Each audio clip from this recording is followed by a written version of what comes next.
สุขะเราได้มารีวิวกล่องมูโฟโต้ X88 Pro นะครับ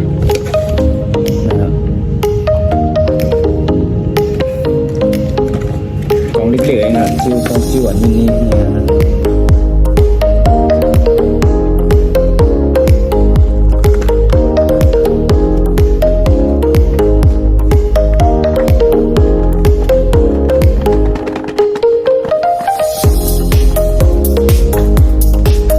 นะอุปกรณ์มันวันนี้ปั้นมาดิมีหมอก10 มิลนี่ก็ยังนะ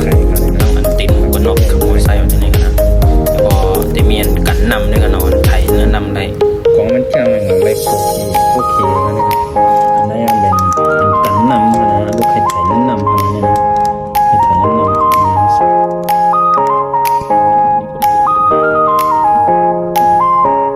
ในทางมิลนะอุปกรณ์คือมันกับซื้อสักครู่นี่ก็ได้นะเป็น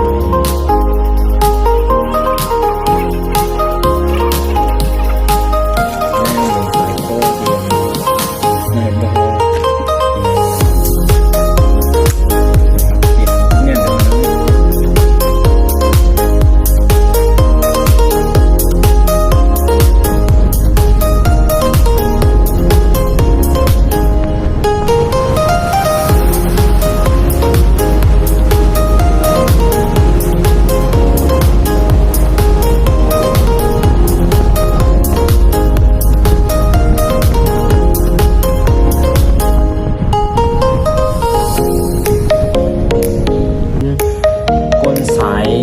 หรือว่าขับมอเตอร์ไซค์ที่ไหนกันนะขับมอเตอร์ไซค์ห้องเก้าที่ไหนกันห้องรถห้องเก้าที่ไหนกันมาติดหมวกกันน็อกที่ไหนมันเนี่ยกล่องนั้นไหนกันนะมูโฟโต้ X88 นี่กันนะ